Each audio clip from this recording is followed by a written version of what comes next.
Buyurun hocam.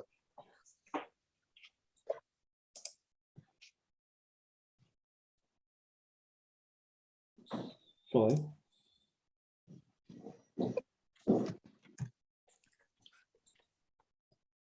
Hi, everybody. Nice to meet you here in the Violence Conference, and we are on a large scale in wonder of nice presentations prepared and to be delivered by distinguished authors. In this session, we have 3 presentations. 2 of them will be presented by Neşe Şener and Tuğçe Songül, and I will end the session with my own presentation. Neşe Şener is going to make a presentation on suicide as self-directed violence, a Freudian investigation on Plath's suicidal poetry. I would like to give some biographical information about Neşe Şener. She currently works as an assistant professor at the Department of English Language and Literature, NİDE Ömer Halis Demir University. She graduated in 2012 with her BA major in American Culture and Literature and her minor in International Relations. She completed her MA in English Language and Literature at Erciyes University in 2015. Her thesis was entitled An Ecophonist Reading on Margaret Atwood's The Handmaid's Tale and Starhawk's The Fifth Sacred Theme. Dr. Şener completed her PhD degree in the Department of English Language and Literature at Pamukkale University with her dissertation entitled A Comparative Analysis of Death and Suicide within the Poetry of Sylvia Plath and Nilgün Marmara. Her research interests include eco-criticism, ecofeminism, gender studies, postmodern dystopian and utopian fiction, confessional poetry, and psychoanalysis. Now we are ready to hear and to accompany the presentation by Neşe Şener. Yes, thank you very much, dear professor, for this nice introduction. And so hello everyone, good afternoon and welcome to our session, which is on poetry and violence, of course. First of all, I would like to thank to the organizing committee for organizing such a nice academic event. So everything is going so nice since the very first day. So thank you and congratulations. And today I will be presenting my paper, which is entitled as Suicide as Self-Directed Violence, a Freudian investigation on Plath's suicidal poetry. So within the context of Freudian psychoanalysis, this paper aims to analyze Plath's selected poems, specifically of her most prominent poem, Betty, by focusing on the sadistic and self-destructive tone of her poetic persona. Psychoanalytically, suicide is mostly related to the self-directed hostility, anger, rage, or hatred against the introjected object. Therefore, many theorists refer to suicide as self-directed aggression, retroflexed anger, or murder in the 118th degree, or veiled aggression. Within the context of Freudian psychoanalysis, sadism or sadistic urges play such a huge role that it takes the person to self-destruction. Freud's main approach to suicide was shaped through his specification on the existence of the death instinct and life instinct. Which draws upon the discussion that human being has a masochistic instinct for death, which is balanced by his or her life instinct. Externalizing the instinct of death, the human being redirects the internal attitude of this masochistic death instinct through sadism or violence. All the same, when this externalization process of sadism is interrupted or broken through cultural or social forces, and in the case of Sylvia Plath, we see this interruption through an unaccomplished mourning process, and also with an unaccomplished and interrupted electrocomplex process. This drive is then introjected and directed towards the self again.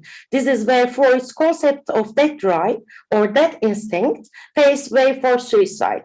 Accordingly, this paper aims to analyze the death wish directed against the self and the outer world and explicitly uttered within the poetry of Platt, who refers to that as the art of dying in Lady Lazarus and becomes an exceptional accomplisher in both suicide and poetry. So with a life marked under the shadow of madness, trauma, schizoid personality, and ultimately with suicidal tendency, Platt stands as one of the most tragic, scandalous, and popular literary figures of the 20th century. She wrote confessional poetry extensively for about 7 years, and in 1963, at the age of 30, she committed suicide by carbon monoxide poisoning found with her head in the oven when the gas was turned on. Platt specifically outstands as a remarkable poet, both through pioneering any poetical style, which is, of course, confessional poetry, and through her marvelous ability in creating a unique poetical art. Talking through her scars in a confessional way about death, self-destruction, womanhood, motherhood, her childhood memories and traumas, her ambivalent emotions about the father are only just one side of Platt's art of poetry.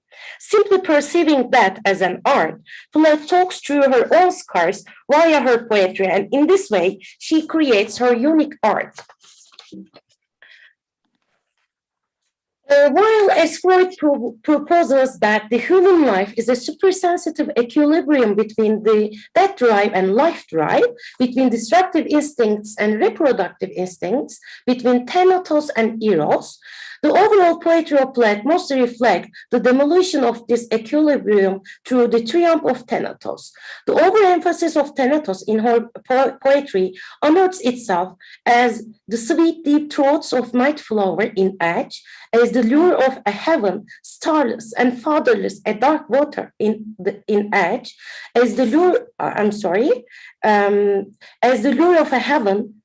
Yes, I think I'm lost. I'm sorry. The overemphasis of Thanatos in her poetry honors itself as the sweet deep throats of the night flower in the edge, as the lure of a heaven starless, fatherless, a dark water in sheep in folk, as an art awaiting perfection in Lady Lazarus, as a suicidal arrow in Ariel, as a cherished nobility and birthday in A Birthday Present, as the symbolical yew tree with its message of blackness and silence in The Moon and the Yew Tree, and as an outspoken enemy of a horizontal and immortal tree with its longevity in unvertical, and as the morbid imagery of death and decay speaking all throughout all the dead years, and simply as the cry of an accessible desire in most of her poetry.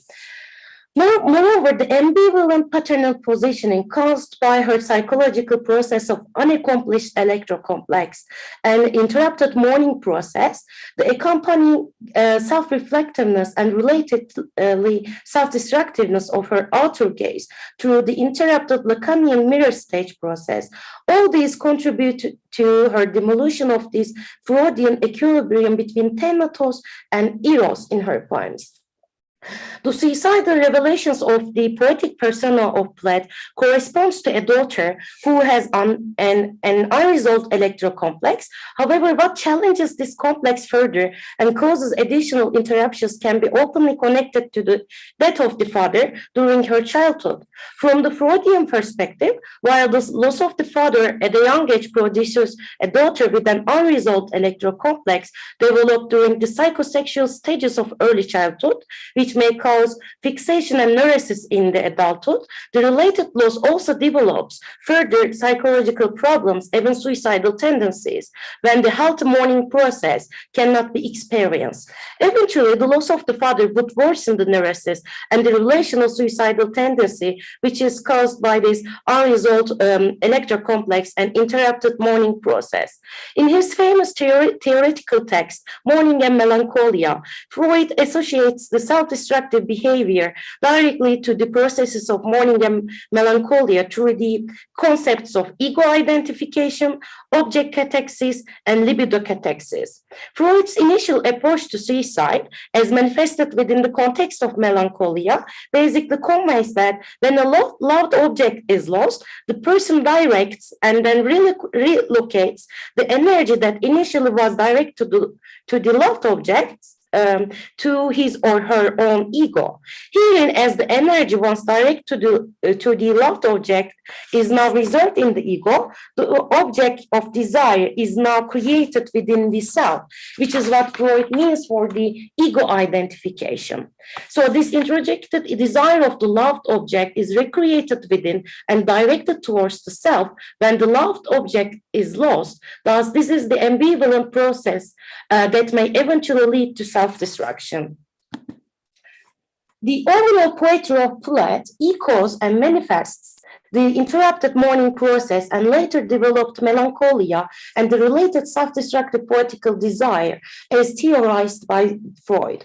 Within this context, the poetic persona of Plato casts the loss of the father as a recurring motif in her poetry, which can indeed be interpreted as the loss of the loved object. As the father is lost during the early stages of childhood, the persona directs and relocates the energy that initially was directed to the father during the childhood memories, and now it's within against her own ego. The ego identification with the father image is now reserved within the ego of the Plato's poetical speaker, and the lost speaker of desire is now recreated within the self, and inevitably introjected desire and the energy for the loved object, the father figure, is directed towards the self, which is Plato's radical I, reminiscing memories, traumas in a self-destructive tone. After losing the father figure, unable to accomplish a natural, painful process of mourning and create a new object catexis, the poetical persona of Plato reflects an ego which is not free and uninhibited. In this way, the shadow of the father figure falls upon her speaker in the poems, and in a Freudian perspective, her self-reproaches become the reproaches against the father figure now shifted upon the speaker's ego. Accordingly, since the initial narcissistic identification with an object as in Freudian terminology, an ambivalent love and hate relationship, the ambivalence of love and hatred is also observed within the ego identification process of Sylvia Plath's speaker. Therefore, the hatred and sadistic feelings felt for the lost object of desire, that is the father figure, are directed against the ego of the speaker of the poems, which is how the self-destructive tone takes hold of Plath's most poetry. The Freudian term melancholia, along with electro-complex, also serves as a key concept in analyzing and determining the daughter's sadomasochistic process of mourning for a dead father and an abhorrence against a mother in the poetry of Plato. Upon being informed by Freud's groundbreaking work of Mourning and Melancholia, of course, Plato notes in her journal about the role of Freudian concepts about her first suicide attempts as it follows. She says, quote, "An almost exact description of my feelings and reasons for suicide, a transferred murderous impulse from my mother onto myself. The vampire metaphor Freud uses, draining the ego, that is exactly the feeling I have been getting in the way of my writing, mother's clutch. I mask my self-abasement and weave it with my own real dissatisfactions in myself." Following the self-adaptation of this Freudian description, Plato portrays this Freudian observation of her life as, quote, both a source of depression and a changeable liability, unquote. Plato obviously acquired the depths of her process of mourning and melancholia and sought the self-improvement as a resolution by, quote, talking and becoming aware of what is what and studying as I have, unquote. With the impulse of a similar redemptive effort, she made use of Freud's highly emphasized metaphor of vampire in Daddy by calling her father and husband as vampires, metaphorically draining her blood, yet figuratively draining her own ego. The lines follow as, if I have killed one man, I have killed two. The vampire who said he was you and drank my blood for a year, 7 years if you want to know. Daddy, you can lie back now. Clearly, despite the fact that Freud asserts that the state of ambivalence is inherent in all interactions of love and the processes of mourning, he also reasons that an imbalanced distribution of destructive feelings causes the situation of melancholia or a pathological and disrupted mourning. For Freud, this is the exact process when self-reproaches become self-destructive to the effect that the mourner himself is to blame the loved object, just like the way that he has willed it. It is such a Freudian influence that would appropriately place the ambivalence and altering degrees of rage found in most poems of Sylvia Plath, which marks her earlier poetry with masochistic self-punishing tone and spots her later poetry with prevailing overt sadistic and destructive anguish that was already covered initially. Her sadomasochistic and ambivalent attitude is observant from the very fact that while some of her poems cast portrayals of worshipping a godlike father figure, some others spill out disgust and hatred. However, there are some other single poems like Daddy that harbors both extremities together. As Sylvia deepens the outwardly poetic anger towards the father figure, she also increases her own inward expression, blaming herself with the killing of her father. Therefore, in this way, the very evident self-destructive mourning and the related ambivalence play an important role in most of her poems. And now I will be focusing on this specific poem, Daddy. And in Daddy, specifically, Speaker's unresolved electro-complex could well be traced together with this unaccomplished mourning process that intensifies both the sadistic and masochistic, let me say, covert, silent impulses, let me say. Her poetic persona initially dignifies her father by likening him to a ghastly statue capable of being anything like God, yet later the absence of the paternal figure causes the speaker to disclose her hatred and resentment against the whole patriarchy by stating, "Daddy, I have had to kill you." Through such a desire, Plath's persona essentially unearths the innate desire of a daughter to have power and authority over both the image of father and the patriarchal oppression. In the poem, therefore, Plath's speaker attempts to attain freedom by figuratively killing the father and also the paternal figure she created through her husband, which also echoes Freud's notion that when the ego experiences and fulfills the narrative steps of mourning, the ego becomes free and uninhibited again. In Daddy, similarly, Plath's poetic persona develops a love and hate relationship with the father figure and eventually utters, "Daddy, I have had to kill you. You died before I had time." The ego identification process is realized when the speaker identifies the lost father to a man who has been drinking her blood for 7 years, that is, to Plath's husband. The sadistic attitude of the speaker's mode can be observed when she discloses her previous futile suicide attempts, her hatred against the husband, and eventually the anguish against the whole patriarchy. Throughout Daddy, the anger and the terror of the poem is revived not only through the speaker's tone, but also through the poetic persona's furious rhythm with its relentless use of rhyme. By portraying father more devilish, more black than ever, the daughter speaker also casts striking contrasts through depicting herself as a white, pure, victimized Jew. The father is again an immense, monumental, godlike figure. He is called marble heavy, a bag full of God, a ghastly statue, unquote. However, the daughter also proclaims that, quote, "They stuck me together with glue," unquote. It is now the father that falls to pieces with a stake in your fat black heart. The daughter eagerly confesses that she had attempted in killing herself with a mere wish to reunite with the father. All the same, unlike her other poems, now she eagerly points her anger and hatred not inwards, but outwards, not at herself, but at the father. The father of Daddy represents the most demonic, extremist paternal image of all the poetry of Plath.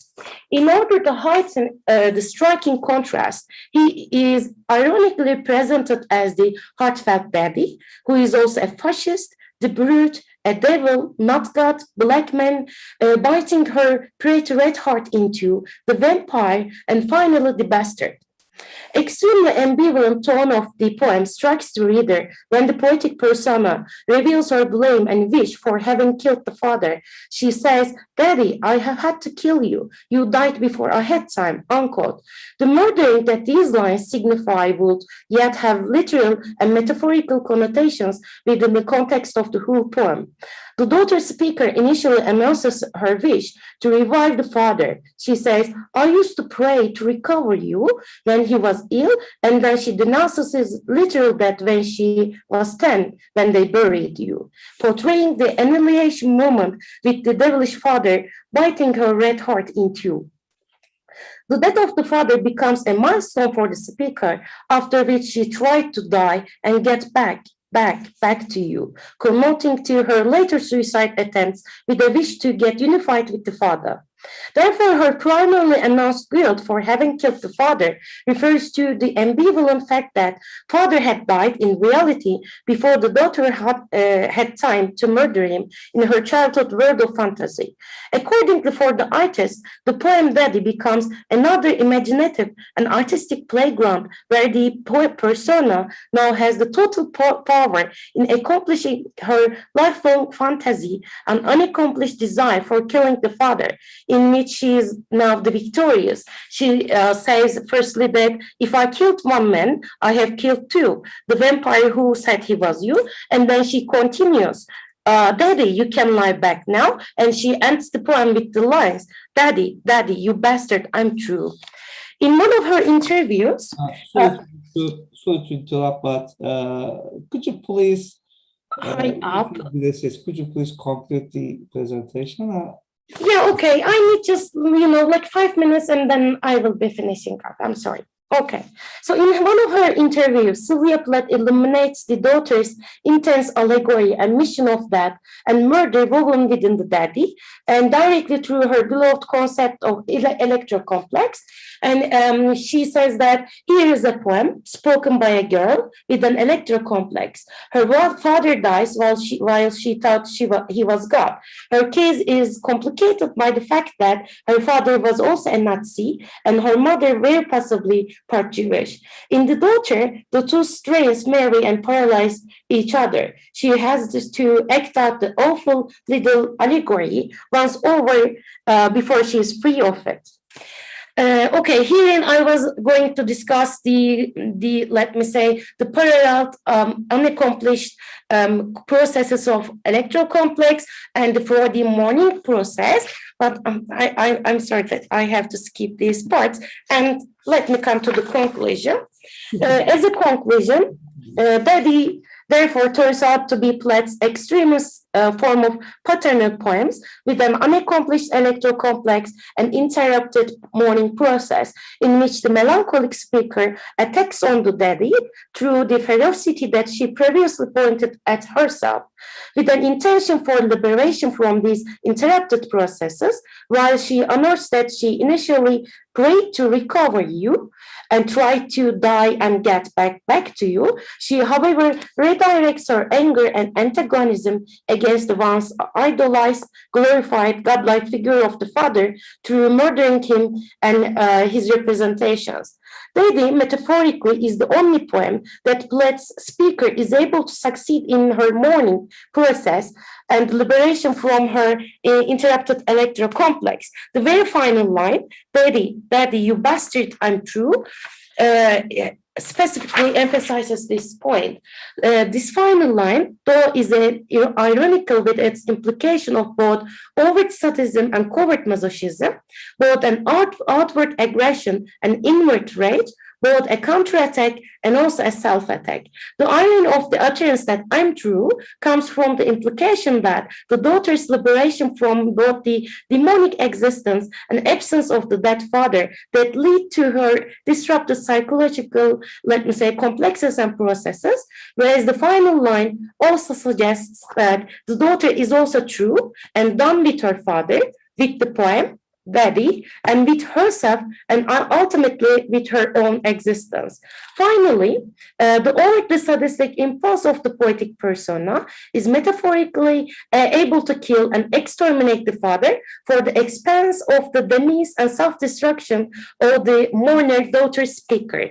And here are my references, and thank you for your patience. And I'm sorry if I have exceeded my time. So thank you. I thank you very much for this nice presentation.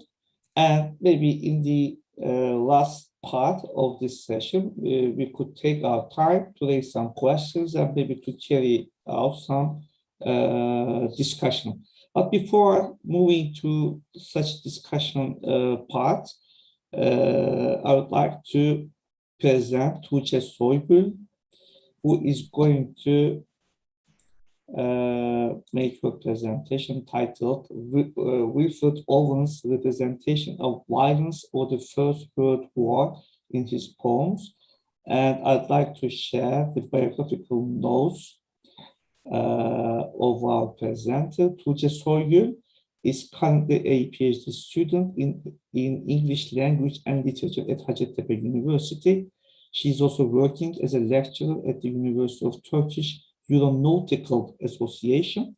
She holds an MA in British Cultural Studies on the subjects of fan studies and video response theories with a thesis entitled The Evolution of the Character Shadow Forms Within the Fan Fiction Narratives and Discourse.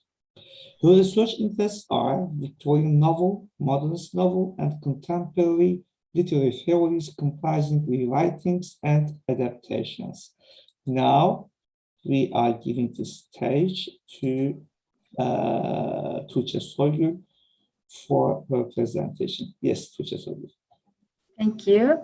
I will be sharing my screen for my presentation.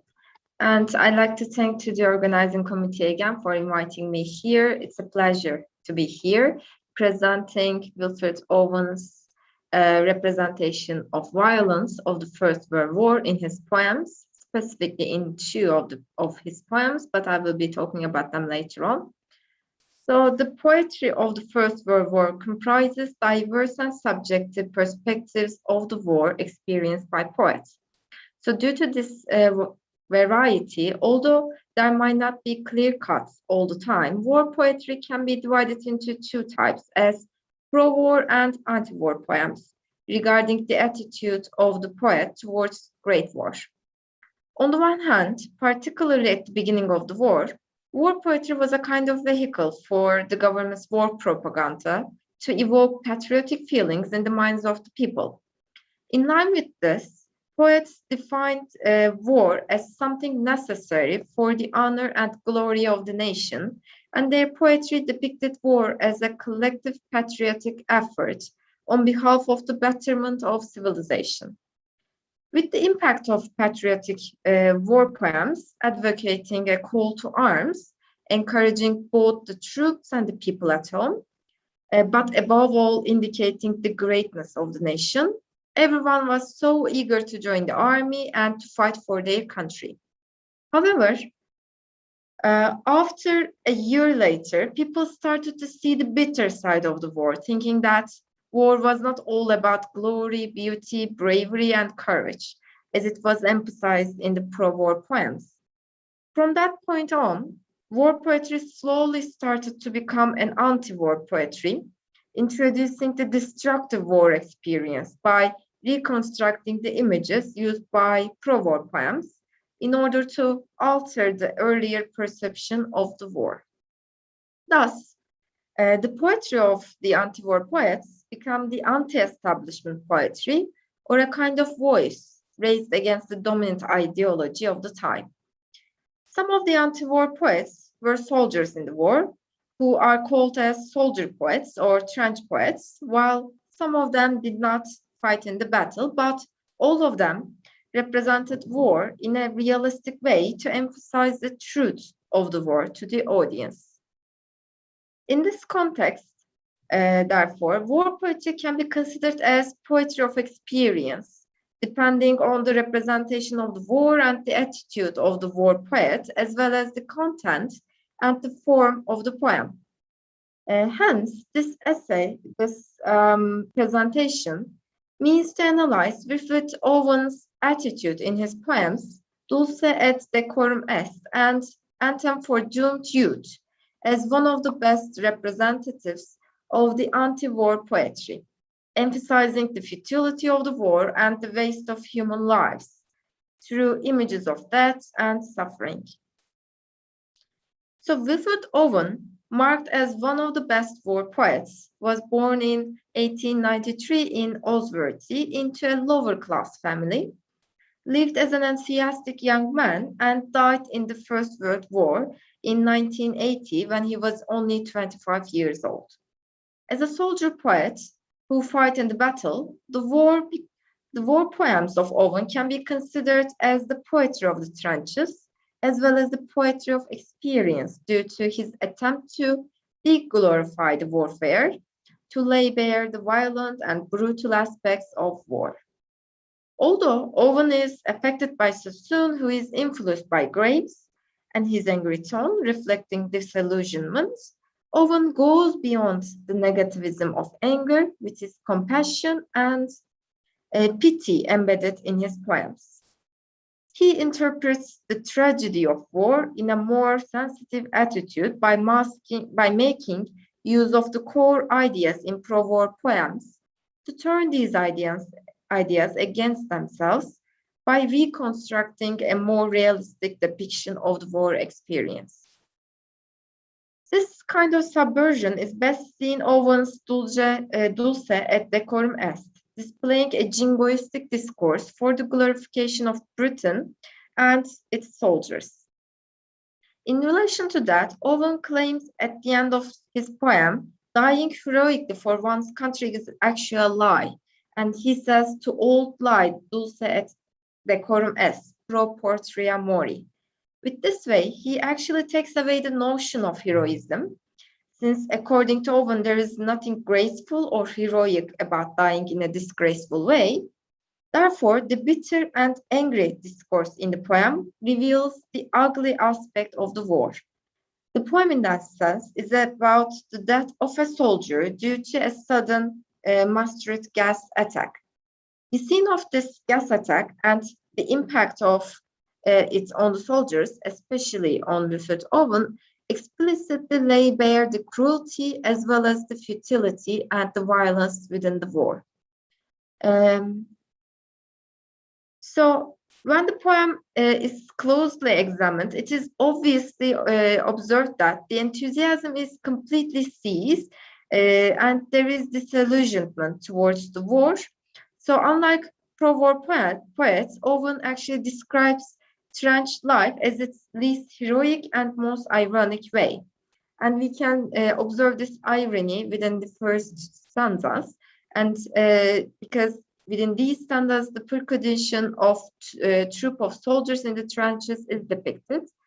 It says, bent double like old beggars under sex, knock-kneed coughing like hags.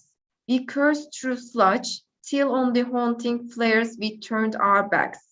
And towards our distant rent began to trudge. Man marched asleep, man had lost their boots, but lived on bloodshot. All went lame, all blind, drunk with fatigue, deaf even to the hoots of gas shells dropping softly behind. So these lines, in these lines, instead of the eager soldiers, we observe the poor conditions of the poor soldiers with their missing parts in their uniforms and their physical deterioration are depicted. By criticizing the negative psychological effect of the hellish atmosphere of the war, Owen actually conveys both the mental and physical effects of the war to present also the mental breakdown of the soldiers during the war. In that sense, anti-war poetry can also be regarded as the poetry of trauma, pointing out to the fact that even if a soldier survives and comes back to his home, one can actually never come back from war, because the mind of a soldier will always be haunted by his war memories and therefore will not be at peace ever again. Apart from this subversion of the image of a heroic soldier, coffin-like hats, in his bodily fluids due to the exposure of this mustard gas, the depiction of the actual moment of gas attack begins in the second stanza, which changes the turn into a more aggressive, its tone into a more aggressive thing.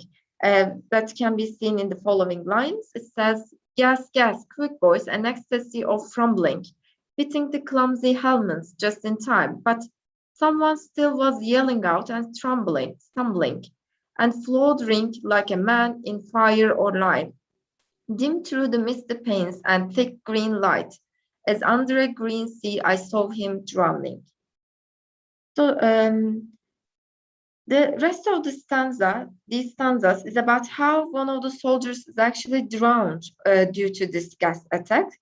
And all the poetic persona, which is the Owen itself, witnesses the soldier's death, and he is affected so much so that the image of dying soldiers haunts Owen in his own dreams, and he says, in all my dreams, before my helpless sight, he plugs at me, guttering, choking, drowning.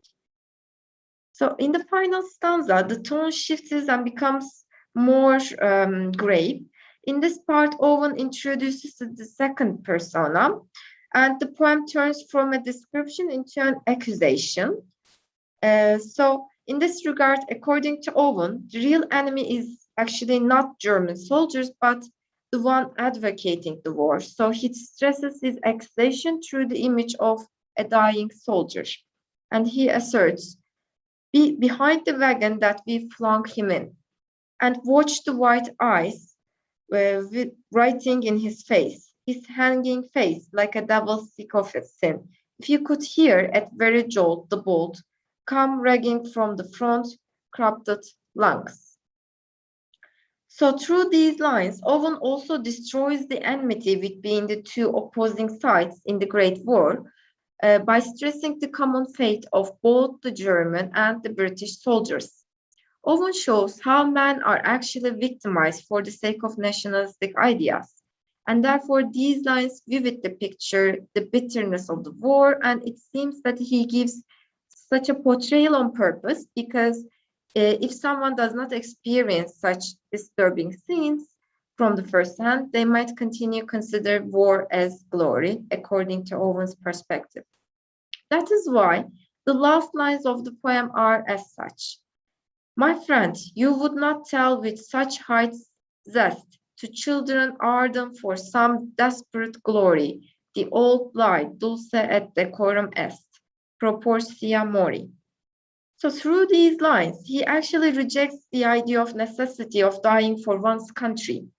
And as Szilárd asserts, it is also a rejection of the classical idea, the line coming from the Roman poet Horace of the public school classical education at the military system, since the line was inscribed over the chapel of the Royal Military College, Sardas. So within the scope, Owen uses Horace's lines, dulce et decorum est proportia mori, ironically, both in his title and within the ending lines of the poem. So, in the same way with dulce et decorum est, portraying soldiers' moment of dying because of mustard gas, Anthem for Doomed Youth also highlights a similar violent attitude in the war. So the poem is one of the early war poems in which he received help from war poet friend Sigmund Sassoon, and he was the one who encouraged Owen to find his poetic voice, and he helped him by editing the poem itself. And he actually, after his edition, he changed the title of the poem into an anthem for doomed youth, because it wasn't like that in the beginning. It was anthem for dead youth, but Owen changed it into doomed youth. This alteration caused a change in its meaning, and because the speaker of Anthem for Doomed Youth inhabits an interterrestrial space between the living and the dead. So the poem addresses not only the dead, but also the alive soldiers that are actually no way to die. They are doomed to die. The structure of the poem is like a sonnet structure that Owen deliberately adopts this structure, and it can be deduced that the form of the poem lays bare the irony itself, since the poem consists of two stanzas, only the two stanzas, but within this first stanza and the second stanza, we can observe this change, the change in this setting, because in the first stanza, it talks about the trenches, but then it shifts its focus into houses, into the beloveds of the soldiers. So this highlights the interaction between the front and the home. In the first stanza, the first line starts with a question, and the answer is given in the succeeding lines as such. What passing bells for these who die as cattle? Only the monstrous anger of the guns. Only the stuttering riffles' rapid rattle can patter out their hasty Orients. No mockeries now for them, no prayers nor bells, nor any voice of mourning save the chorus, the shrill, demented chorus of wailing shells and bugles calling for them from sad shries. So from these lines, it can be deduced that this many soldiers die. However, although they are dead, there is no cry, no bell, and no funerals for them in order to glorify their so-called glorified dead. In other words, they do not receive proper funerals or burials. So the striking point in here is that Owen resembles soldiers to cattle, and this shows actually the highlights the amount of deaths as well as the soldiers being dragged into the war. In the second stanza, therefore, the setting, as I said before, shifts its focus towards home, and these home includes soldiers' relatives and their beloveds, as follows. What candles may be held to spread them all, not in the hands of boys, but in their eyes, shall shine the holy glimmers of goodbyes. The pallor of girls' brows shall be their pall, their flowers the tenderness of patient minds, and each slow dusk a drawing down of blinds. So as can be seen from the lines, including the word boys, these soldiers are not actually mature ones, but they're only teenagers, or they are quite young. So their presence within the war is quite appropriate. However, regardless of their age, they are also dead, just like the many other soldiers. So the war does not look at your age. So this, which is a very brutal aspect of it. So additionally, the soldiers neither have clothes nor coffins or flowers on their deaths. Instead, they only receive mourning from their beloveds. And in this regard, the poem highlights how the dead are poorly treated in the trenches, although they think that they die for their country. So it's actually, the poem focuses on the ways of dying violently to subvert the honorable dying image by resembling the death of the soldiers to cattle that do not have a proper funeral, because their bodies get lost in the trenches. So that's why they can't have a proper burial. So these violent images, therefore, deconstruct the glorified portrayal of death with the depiction of shell-shock victims, the grotesque bodies of the dead soldiers, and their traumatized minds. Dear presenter, you have 3 minutes more. Sorry? You have a few minutes, 3 minutes. Yes, okay, thank you. So to conclude, during the wartime, war poets started write poems demonstrating the truth and the futility of the war in order to deconstruct the war propaganda of the government, claiming that war is glorious and soldiers are heroes. As a war poet, however, Wilfred Owen experienced war in the first hand and saw the truth behind it. Therefore, he tried to reflect this truth and the pity of the war in his war poems.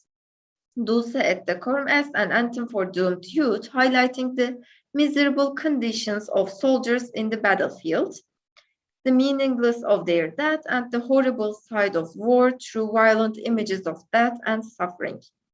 With this way, he actually creates a complete contrast between pro-war images such as glorification, victory, heroism, and power, and anti-war images such as victimization, sacrifice, and slaughter through his realistic representation of the war.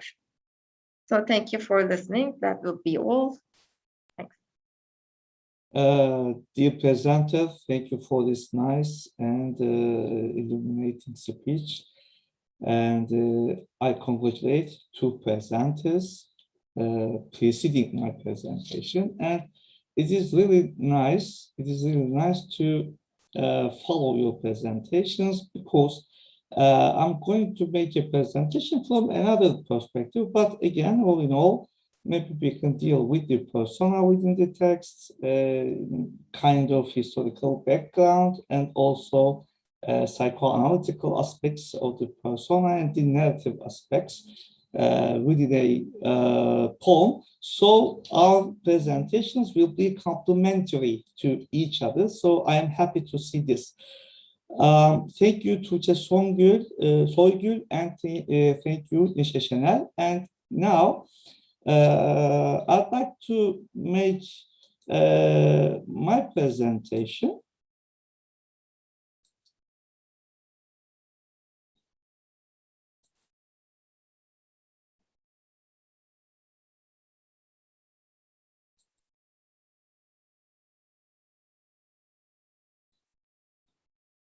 Can you,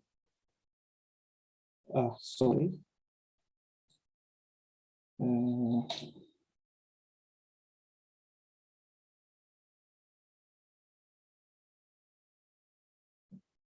Okay, can you see the screen? Okay, thank you. That's nice. And let me fix.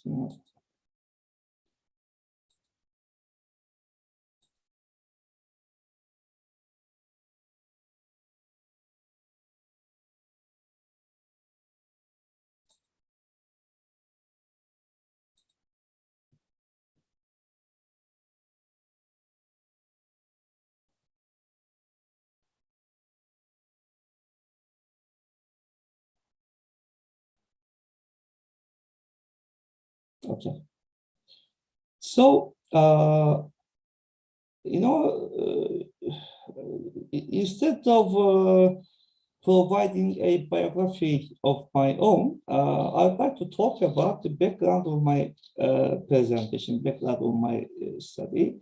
I have an experience from literature classroom, and also in the literature classroom, you know, one of the important themes that we deal with is romantic imagination and romanticism, and that happens to be sometimes to think of romantic imagination and romantic poetry, whether it is a representation of the romantic persona and his experience, or it is a kind of maybe constructing or inventing a sort of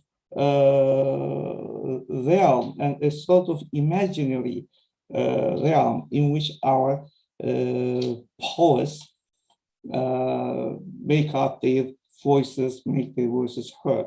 So fragments from romantic imagination always attracted my attention, and also I focused in years in the, how can I say,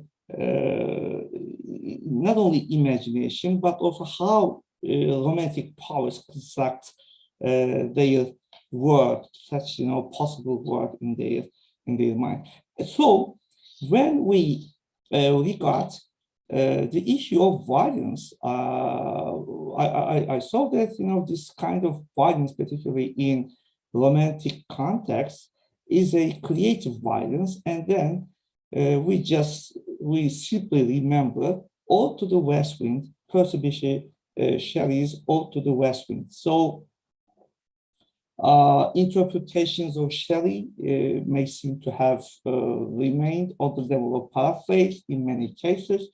And of course, we can draw some parallels to the relationship between the historical author and the romantic persona in these poems, or we can mostly admire such, poetic imagination in these poems. And of course, I do not want to, how can I say, decrease the importance or the significance of these poems as a way of representation of reality or as a way of representation of the experience of the romantic authors.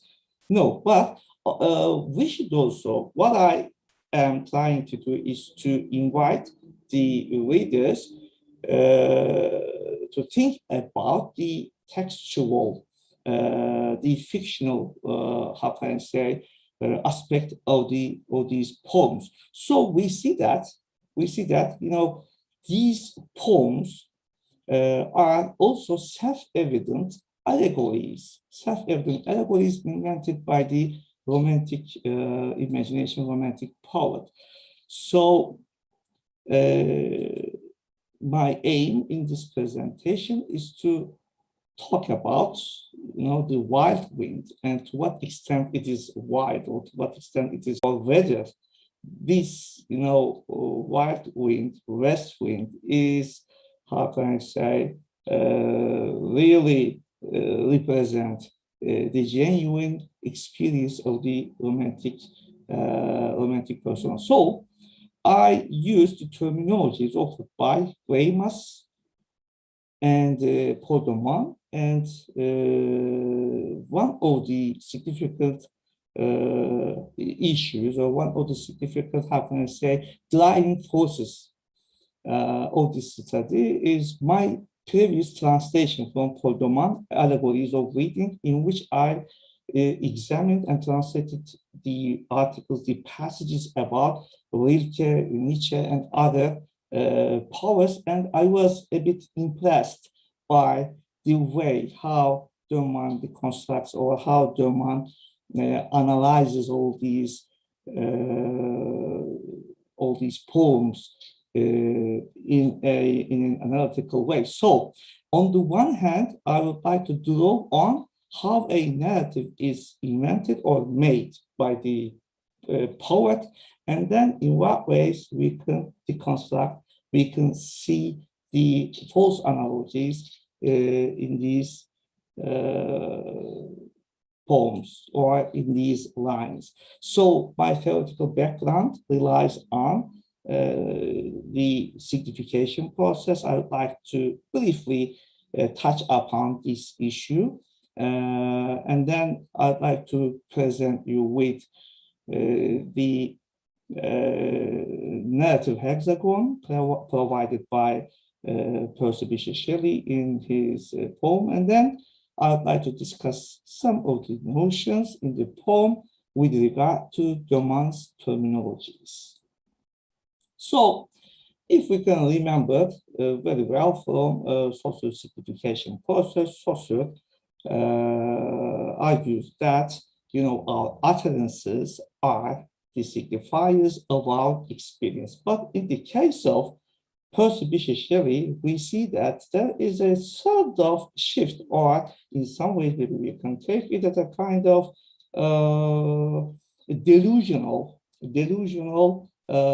false analogies. How instead of utterance, instead of the poet's experience, we see just the utterances of the poet, but these utterances are organized and arranged according to the romantic creative poetry. So there are so many figures of speech, there are so many, how can I say, impressive and vivid metaphors, and also some stylistic appropriateness achieved by the poet. So the poet uses, or the poet exerts to use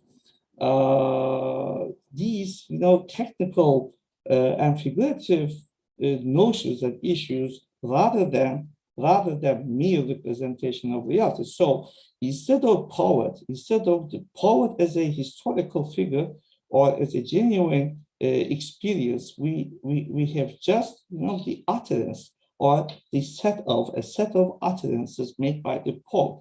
And these utterances are creating some, some images rather than nature. But what is interesting here is that, nature is presented to have a source of inspiration, source of truth, source of aesthetic beauty. But instead, all these are images, maybe but from nature and the natural landscape, and Percy Bysshe Shelley just, organizes these images in a way that it tells us a story, a narrative of the genuine experience of the transformation of a poet. But instead, we are just, provided some images, not only, visual images, but also some, sound images. So instead of, rather than an experience, we are just given an allegory set by, the Romantic poet. So if we have a look at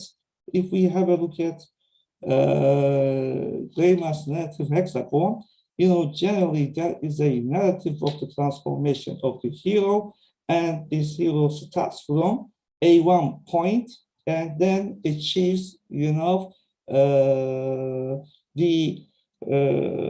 can I say, the ideal point, particularly in the case of Romantic poetry. What is achieved at the end is, the ideal state of being. So Greimar offers us with a general analytical tool to analyze these narratives, and we will see how it works in the case of Percy Bysshe Shelley. So Paul Doman, however, says that all these narratives are just the narratives of their own narration. So from this perspective on, we can say that in the case of Percy Bysshe Shelley, we see that there is a narration which is an amalgamation of impressive images, which all make an allegory, in which we can see the narrative of its own narration. So if we focus on the narrative, then yes, we can be, as a reader, we can be impressed by the poem itself, and then we can experience a kind of reading illusion in which we can be moved by the romantic feelings stirred or in a way aroused by the poet. But in the case of the, how can I say, thinking over the narrative of narration, then we simply deconstruct, this allegorical frame in which we grow our awareness into ambivalences of relationship between the self and its language soul. We don't have a self of the Romantic poet, rather we have just, a linguistic entity, a linguistic product, and also we can maybe start to demystificate, or we can achieve demystification of these allegories. And we see that, such romantic poems, for example, Paul Doman gives the example of Rilke, Rainer Maria Rilke, who also produces such, impressive and engaging poems in which we are seduced to go on within an illusory realm of the poem. But even though these narratives, these allegories are superficial, they are also seductive. And all to the West Wing, whenever I read, for example, whenever we rehearse, whenever we remember the images of the West Wing, the Ode, we are all moved and impressed because the poem is so seductive.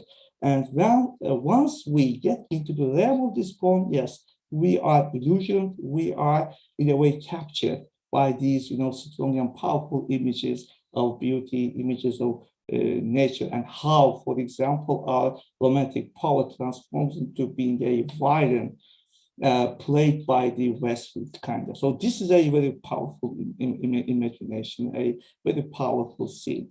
But in a way, this is, as argued by Cordoman, this is a mystification of violence and mystification of nature. So my hypothesis is that, there are some binary oppositions unbound. So this is also a reference to, the Prometheus unbound, and the poem also appeared in the volume titled by Prometheus Unbound anyway, and Allegories Unbound. So within some sort of transitionary, how can I say, transitionary period, maybe we can be convinced by the work created by the Romantic poet. But once we reflect upon the narrative of narration, the allegories achieved by or united by the Romantic poet, then we come to acknowledge the fact that, there is a sort of, semiotic structure here, intentionally, deliberately, and maybe carefully wrote by the poet. So the poet assumes or invents these binary oppositions, even though there is no such binary opposition. So first, provide some or invents, assume some binary oppositions, and at the end of the poem, then unifies these binary oppositions. So first, assumes these, how can I say, categories or tools, and then again gives the impression that he brings together these, binary oppositions and providing us with a union of nature and the poetic persona. So I have some findings regarding these issues, and just let me give, for example, the mystification processes as given, highlighted, breath, ghost, enchanter, again, the colorful imagination provided by the author, and also attributing some, sense of violence to the West Wind. So here there is a sort of assumption of praise and admire object. So first of all, our poet imagines an object, to admire. So West Wind is just, imagined to be the how can I say, to be the addressee of, to be the attractor of all these, admirations, and then attributing some sort of creative violence to the West Wind. But in fact, in reality, there is no such, how can I say, creative violence. This is just what happens to our romantic persona, or this is just what our romantic persona, romantic poet imagines to be. And so he again constructs or imagines a West Wind that is both destroyer and preserver, because according to the imagined possible world by the romantic poet, nature should bring together these, opposing aspects. So again, attributing the power and strength and mighty powers to the West Wind, and wild spirit, for example, here wild is used in a positive way. I'm just concluding. Sorry. So wild spirit, wild, the modifier here is used in a positive way. Again, that is just an envisaging of, just a presumption of our romantic feeling, a romantic imagination. So what is also interesting in one of the powerful sound images is, here, oh, here. Again, this is just an invitation to hearing, the West Wind. So what is interesting here is that, rather than providing us with the sound images, he invites again the readers to hear, that sound. So that is also a strategy to trigger, to stimulate the imagination of the reader. And there is also another strategy here. As a romantic poet, as a prophet-like figure, Shelley himself, or the romantic persona in the poem, within the poem himself, implies that he can hear, this sound.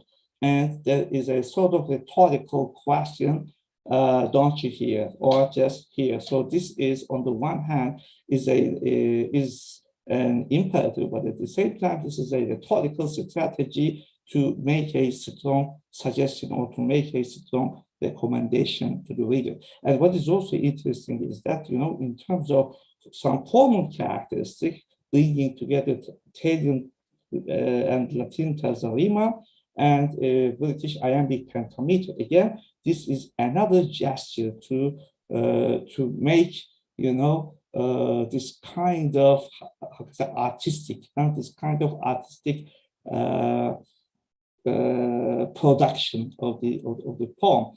So all these words related with the violence are presented by the author in a selective manner. So meditation on beauty, again, is brought together the reflection upon violence. So violence is considered to be one of the sources of beauty. Again, this is just an assumption of the poet, and we are just invited to be persuaded, or we are just invited to convince, to get convinced of the seed. And in a way, the readers are passive receivers of this image created by the romantic poet.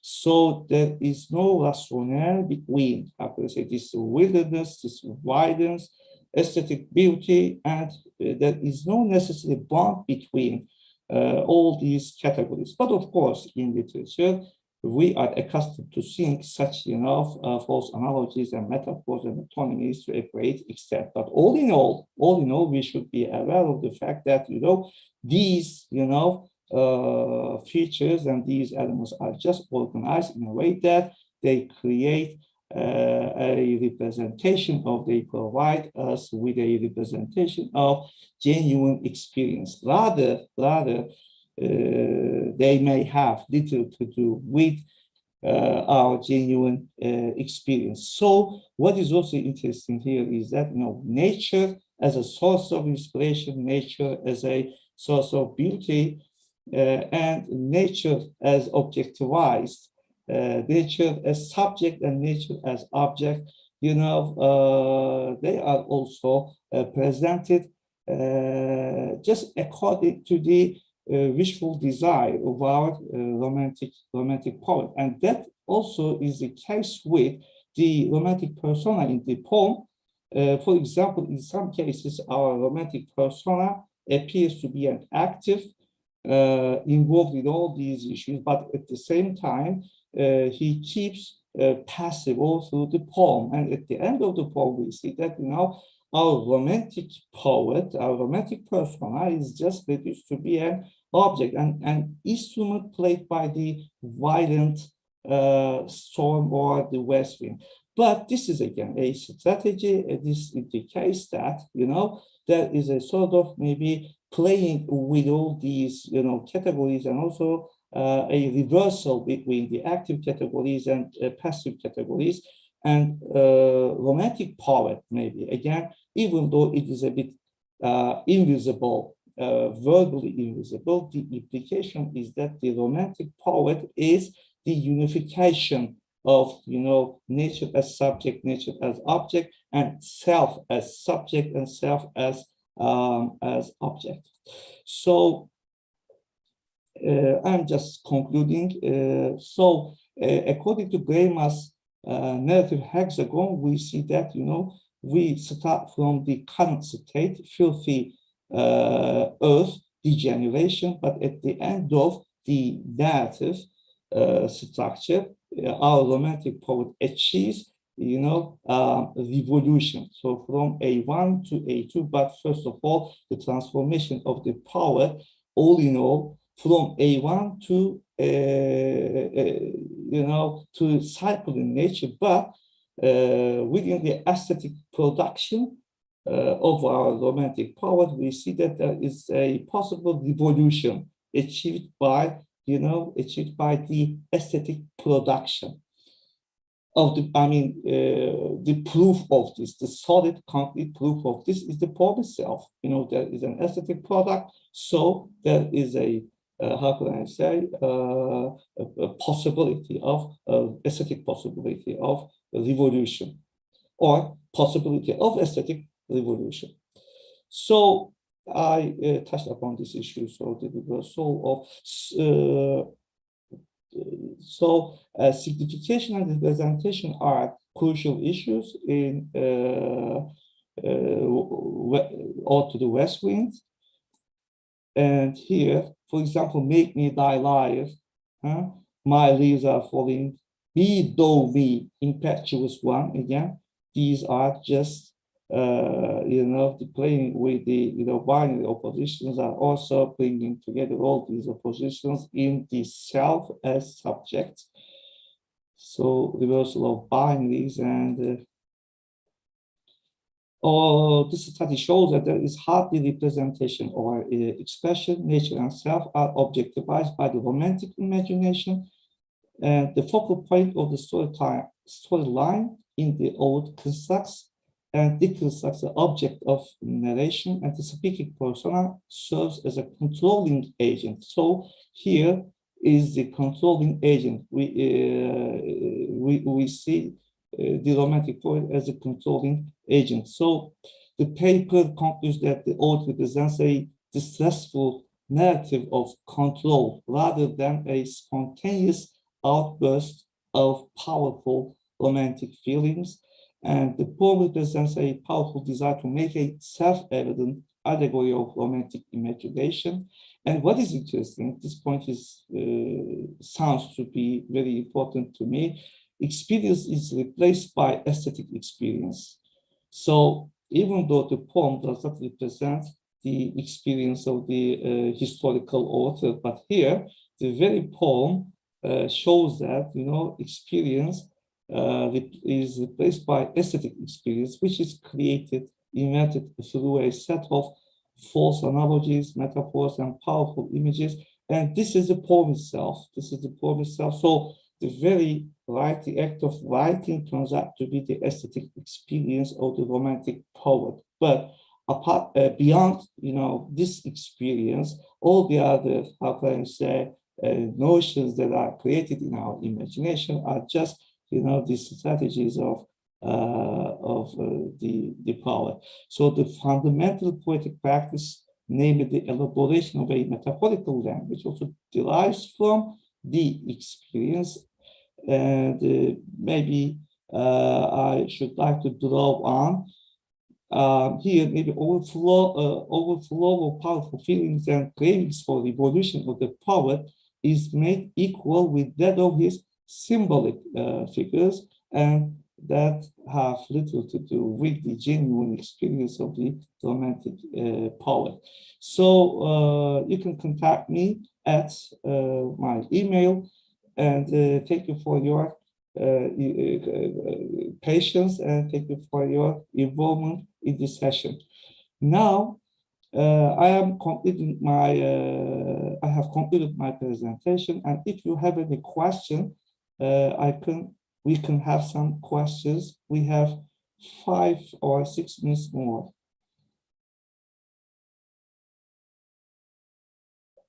Tuğçe and Nisha Hocam, you can switch on your microphones. And dear all, you can also send your questions in the chat box.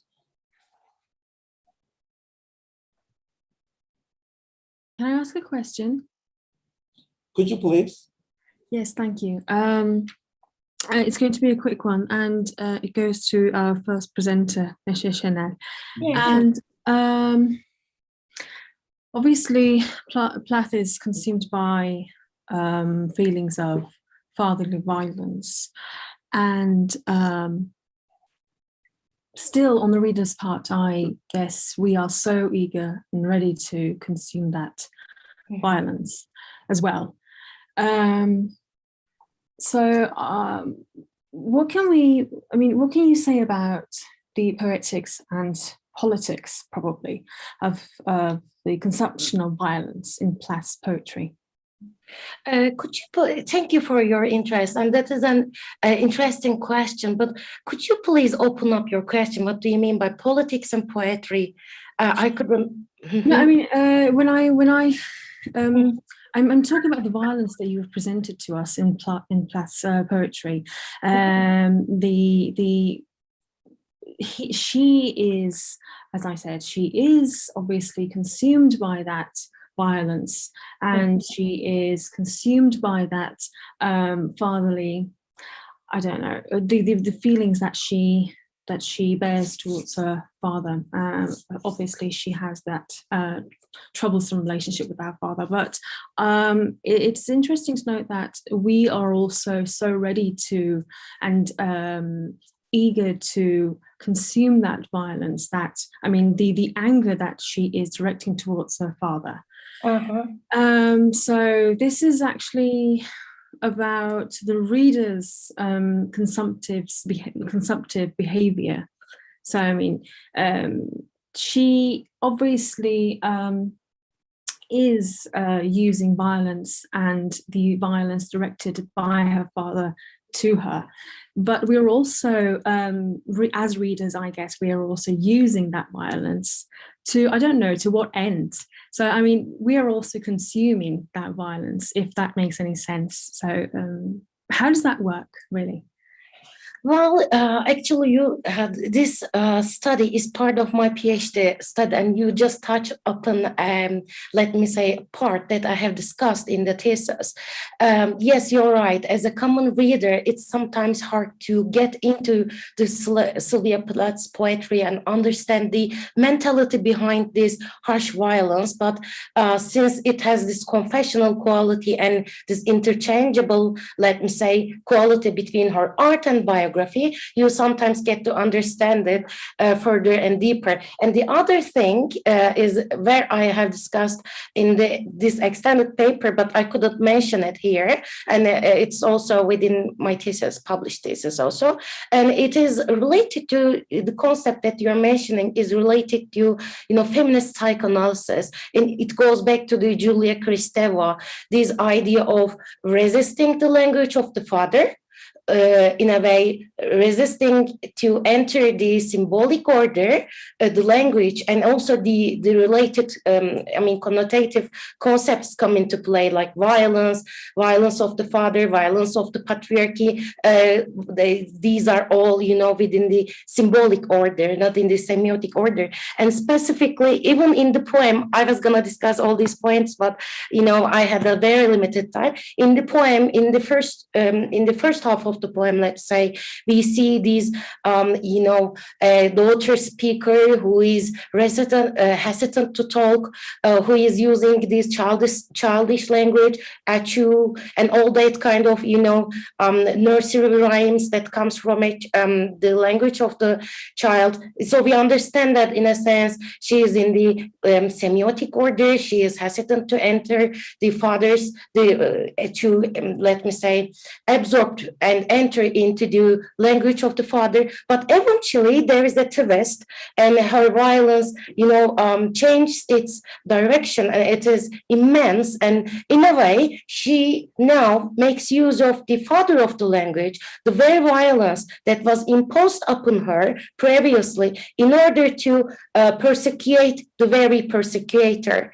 So this is a turning point, especially within the example of this very famous poem, Daddy body, yes, she applies it. But this is the extremist form. In some of her other poems, we don't see this extremism. So she is making use of the language that she was imposed upon, the violence that she believes that she is imposed upon, not only by the father, but also by the let me say, the models, the surrogates of the father, like, let me say, the husbands, and eventually all the men, all the patriarchy. Therefore, she makes use of the same persecutor, let me say, apparatus, means in order to persecute the persecutor, in order to oppress the oppressor. And yes, you're right. And this is something that she very much skillfully does in this poem.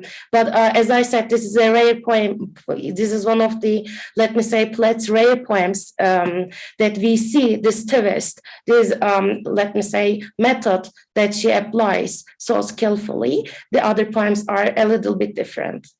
And thank you for this nice question and contribution. Thank you very much. Well, I guess it's because of the universality of her poetry, because I saw in Daddy a line, and it reads like, a man in black with a Mein Kampf look. Yeah. And that's very universal. I mean, everyone can relate to that. Yeah, you're right.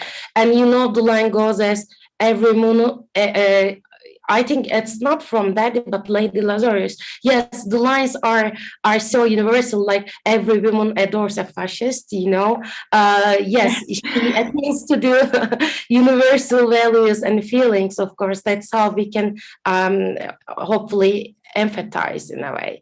But I believe that for a common reader, it's really hard to get into the poetry of Sylvia Plath, although there are some of these, you know, universal insights still. Thank you very much. Thank you.